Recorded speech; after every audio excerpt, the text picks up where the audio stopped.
मे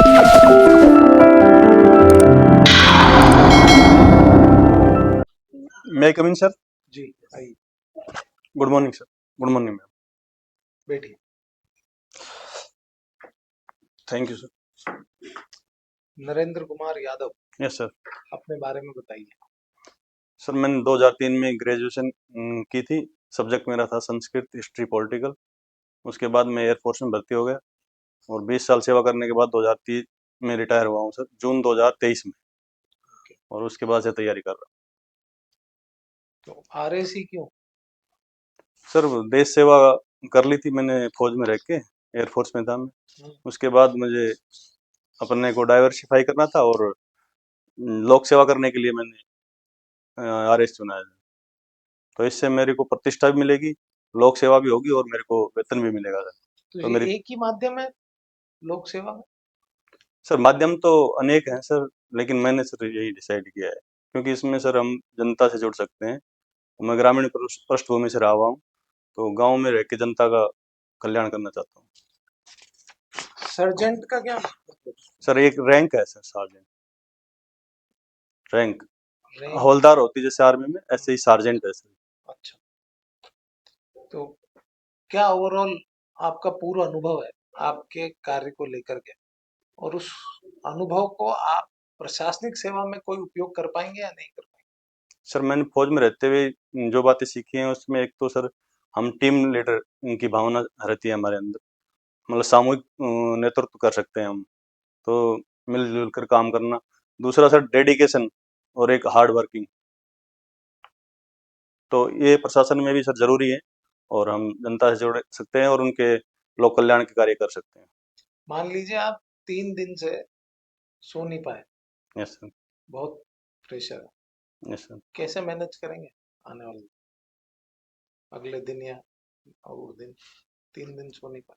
sir 3 दिन से सो नहीं पाए और हमारे पास टाइम कम है, तो एक सर योग निद्रा होती है सर, उसमें आप 15 मिनट में भी रिलैक्स हो जाते हैं सर।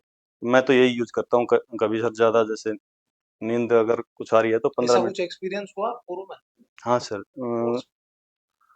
फौज में सर, फौज में सर नींद तो जरूरी है, वैसे देते हैं टाइम इतना। 3 दिन तक तो ऐसा पॉसिबल नहीं है ऐसा कि कभी? नहीं हुआ सर, लेकिन अगर सिचुएशन आई तो सर हम कर सकते हैं। मैंने ठीक है। राजस्थान का इतिहास आपने, हिस्ट्री सब्जेक्ट था आपका, यस सर। बीएड किया है यस सर। आपने, है ना? Yes sir. तो बीएड क्या सोच के किया था? बीएड सर टीचिंग लाइन, मतलब टीचिंग एक सर मैं फौज में आने के बाद एक अल्टरनेट के रूप में इसको सर्विस में रहते हुए किया है। सर्विस का पीरियड क्या है आपका, कब से कब? 2003 से 2023। 2003 से। Yes sir. और बीएड आपने सर्विस में रहते हुए किया? Yes sir. अच्छा, तो ऐसा क्यों लगा आपको 2003 के बाद 10 में कि मुझे बीएड करना चाहिए 7 सालों में? सर मेरा शुरू से ही रुझान था वैसे टीचिंग लाइन में, लेकिन उस समय मेरी परिस्थिति ऐसी थी कि मैं पहले जब जॉब मिल गया मेरे को तो 2003 में ज्वाइन कर लिया। उसके बाद में हमारे को सब टाइम मिलता था और फौज में रहते हुए हमें अपॉर्चुनिटी मिली थी, तो उसको उपयोग में करना था मुझे। तो मैंने बीएड ही एक प्रोफेशनल डिग्री के रूप में उसको चुना था। ठीक है। लोक देवता क्या होते हैं और उन्हें लोक देवता क्यों कहा जाता है? राजस्थान के प्रमुख लोक देवता कौन कौन से? सर लोक देवता जो लोकल जो पब्लिक है और लोकल जो देवता होते हैं, जैसे जिसको मानते हैं, जिसमें आस्था रहती है लोगों को, उनको लोक देवता कहते हैं। राजस्थान में मुख्यतः 5 देवता हैं जिनको पंचपीर कहा जाता है सर, जैसे कि पाबू, हड़बू, मंगलिया मेहा और सर गोगा जी, तेजा जी। अच्छा, तो लोगों के द्वारा पूजा जाता है इसलिए लोक देवता? हाँ सर, लोगों के द्वारा पूजा जाता है और उनको पूजने से लोगों में ऐसा विश्वास है कि हमारी मनोकामनाएं पूर्ण हो जाती हैं। बस, तो फिर भगवान कहने में और लोक देवता कहने में डिफरेंस तो नहीं? भगवान जो है, श्री कृष्ण है, उन्हें भी लोगों के द्वारा पूजा ही जाता है और वहां भी जाकर के मनोकामना पूर्ण होती है ऐसा मानते हैं। Yes sir. तो लोक देवता में और फिर इनमें क्या अंतर? कैसे बने वो लोक देवता? उन्होंने कुछ मतलब लोकल स्थानीय लेवल पे कुछ लोक कल्याण के कार्य किए हैं और इसलिए मैम उनकी आस्था है। ठीक है। एग्रीकल्चर के अंदर राजस्थान की क्या पोजीशन है और राजस्थान में कौन सी डोमिनेटिंग क्रॉप्स है, कमर्शियल क्रॉप्स, जो सिर्फ राजस्थान की ही है? राजस्थान में सर जो जीडीपी में 27% के आसपास योगदान है सर, कृषि का 27 पॉइंट कुछ या 28 के आसपास है। और राजस्थान में मुख्य सर व्यावसायिक फसल एक तो तंबाकू है सर, और कपास, मूंगफली, और डोमिनेटिंग सर बाजरा है, जिसको श्री अन्न भी कहते हैं। सबसे ज्यादा पैदावार बाजरा की होती है सर राजस्थान में। सरसों, राई, और सर मूंगफली तो थर्ड, मूंगफली में सेकंड स्थान है सर हमारा राजस्थान में। बस सर गेहूं, ज्वार, मक्का। रबी की कौन सी क्रॉप है इसमें? रबी की सर गेहूं है, सरसों है, दो है। और भी सर गेहूं, सरसों, राइस तो सर दोनों में होता है, रबी और खरीफ में। ठीक है। ये जो 20 साल आपने सर्विस करी, इसके बाद में वॉलंटरी रिटायरमेंट लिया आपने, यस मैम।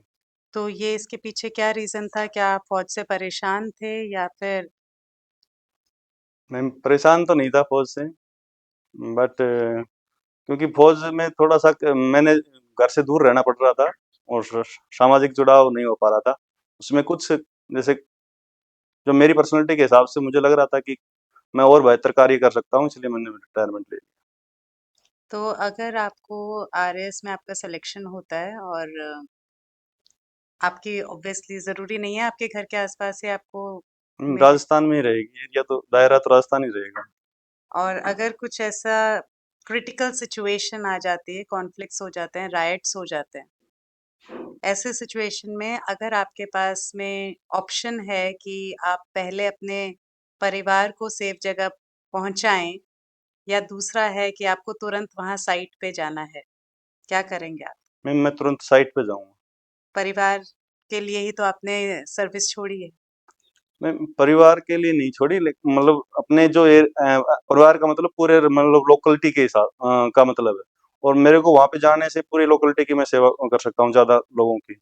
मेरा व्यापक मतलब दायरा रहेगा वहां पे, और परिवार तक सीमित तो रहना ही काफी नहीं है। तो अगर उस समय परिवार को कुछ हो जाता है तो क्या आपको गिल्ट मैं रहेगा? अल्टरनेट कोई मैनेज करूंगा मैं परिवार के लिए, ओके। जैसे वाइफ हो गई, बच्चा हो गया, या कोई अन्य सदस्य है उनको परिवार के लिए जो मतलब उनकी हेल्प कर सके परिवार की। अरावली हिल्स क्या रोल प्ले करता है वो राजस्थान के क्लाइमेट के लिए और इकोनॉमी के लिए? मैम इकोनॉमी के लिए तो मैम खनन, यहाँ पे खनिजों का भंडार है, अजायब घर है। लगभग 82 प्रकार की खनिजें मिलती हैं। और मैम वैसे जलवायु को जो हमारी है, जो मानसून के लिए उपयोगी है, जो वेस्ट पूर्व से हमारी मानसून आती है उनको रोकती है और राजस्थान में बारिश करती है। उसके बाद में पूर्व मरुस्थल का जो विस्तार है उसको हम पूर्व में बढ़ने से अरावली रोकती है। एक जैव विविधता का एक हॉटस्पॉट है मैम, हमारे जो जैव विविधता को बनाए रखती है। और यहाँ पे मैम और भी काफी टूरिस्ट प्लेस हैं। अभी कुछ अरावली हिल्स से रिलेटेड कुछ प्रोटेस्ट वगैरह सुनने में आए क्या? Yes ma'am. क्या था वो?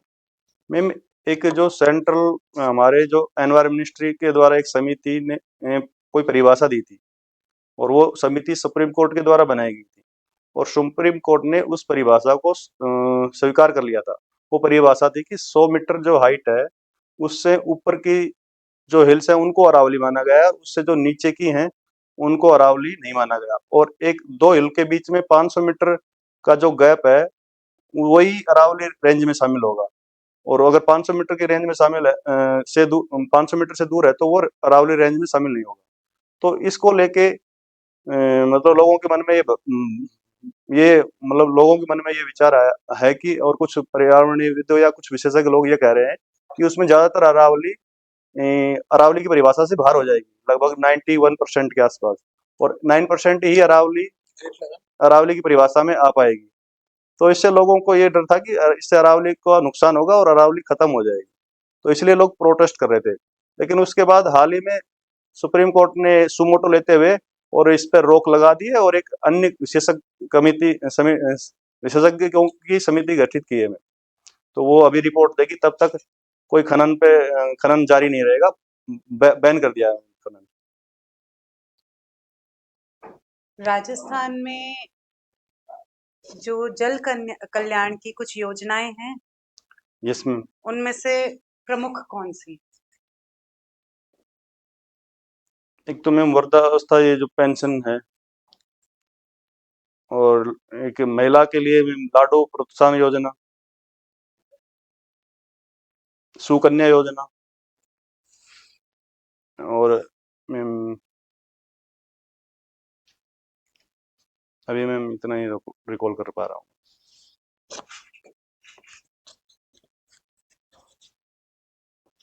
नरेंद्र जी, 20 साल एक लंबा समय आपने वहाँ गुजारा, यस सर। तो क्या आपने अपनी लाइफ में 20 साल में वहाँ सीखा? सर सबसे पहले मैंने डिसिप्लिन सीखा वहाँ पे। हम्म, फौज में डिसिप्लिन सही रहता है। हम्म, दूसरा, सुपीरियर या सीनियर के रेस्पेक्ट करना और उनके जो ऑर्डर हैं उनको फॉलो करना। हम्म, तीसरा, हार्ड वर्किंग। हम्म, चौथा, डेडिकेशन। पांचवा सर, टीम स्पिरिट। हम्म, और छठा सर, टीम लीडर, मतलब नेतृत्व करना कोई काम। ठीक है। आपकी जब ट्रेनिंग पूरी होती है तो एक शपथ दिलवाई जाती है वहाँ पे। Yes sir. वो शपथ याद है आपको? सर सॉरी सर, मुझे याद नहीं याद। अच्छा, उस शपथ में एक शब्द आता है, मैं बता देता हूँ। Yes sir. उसमें आता है कि मैं जल थल नभ में अपने सीनियर्स के आदेशों का पालन करूंगा। Yes sir. वही अपेक्षा अगर यहाँ पे राजस्थान में राजस्थान प्रशासनिक सेवा आपसे करेगी तो आप उसको कैसे पूरा करेंगे? सर जो भी मेरे को ड्यूटी दी जाएगी उसका मैं नियमों के तहत पालन करूंगा, और उसको भी करवाऊंगा और इम्प्लीमेशन करूंगा। अगर आपको सेवा के दौरान कई बार ऐसी परिस्थितियां आ जाती हैं कि नियम कुछ हैं लेकिन प्रैक्टिकल तौर पे कुछ और आपको सही लग रहा है, तो आप नियम को पकड़ेंगे या प्रैक्टिकल होंगे? सर मानवीयता के भी ध्यान में रखते हुए मैं नियमों का अल्टरनेट ढूंढूंगा। सर नियमों को तो मैं नहीं तोड़ सकता, लेकिन मैं कन्वेंस करूंगा और कुछ नियमों के तहत ही उसकी मतलब मानवीय हित को देखूंगा सर, नियमों के तहत। ठीक है। आपका डिस्ट्रिक्ट अभी नया बना है, yes sir. Behror. Yes sir. तो बहरोड डिस्ट्रिक्ट के आप क्या बनने के क्या उपयोग देखते हैं आम जन के लिए? सर एक तो प्रशासनिक सरलता हुई है लोगों को, मतलब जैसे कि पहले हेडक्वार्टर अलवर था, वहां जाने में दूर था, अभी जैसे सर पास में हो गया, हम्म, तो प्रशासनिक पहुंच बढ़ी है लोगों की। तो अभी हेडक्वार्टर आपका बहरोड है या कोटपुतली? सर अभी कोटपुतली है वैसे, लेकिन प्लान है पनियाला के पास में नया हेडक्वार्टर बनने का। अच्छा, लेकिन अभी जो भी ऑफिस वगैरह है कोटपुतली में है सर अभी। अच्छा। और चैलेंजेस क्या देखते हैं आप बहरोड जिले के सामने? सर चैलेंजेस एक तो पोल्यूशन का है सर, इंडस्ट्रियल एरिया की वजह से हम्म, पोल्यूशन बढ़ रहा है। दूसरा सर वहाँ पे जो पानी का है ना सर, डार्क जोन में आ गया है सर हम्म, हमारा डिस्ट्रिक्ट, हम्म। तो पानी की कमी है। डार्क जोन क्या होता है? सर जो भूजल है उसको मतलब खतरे से बाहर होना सर, वहाँ पे नई बोरिंग वगैरह की परमिशन नहीं है, हम्म, और जल स्तर का गिरना एक तरह से सर। जल स्तर का राजस्थान में कितने ब्लॉक्स हैं भूजल के जो डार्क जोन में? सर एग्जैक्ट आइडिया तो नहीं पता, मैं गैस कर सकता हूँ 37 के आसपास, मेरे जहाँ तक विचार है। हम्म, ठीक है। आपकी हॉबी है योग और मेडिटेशन। Yes sir. योग और मेडिटेशन में कोई अंतर है या दोनों एक ही है? सर योग का ही पार्ट है मेडिटेशन। तो फिर अलग अलग क्यों लिखते हैं? सर कुछ लोग तो योग है जो पूरा कर लेते हैं, कुछ ओनली मेडिटेशन करते हैं। तो क्या अंतर है दोनों में?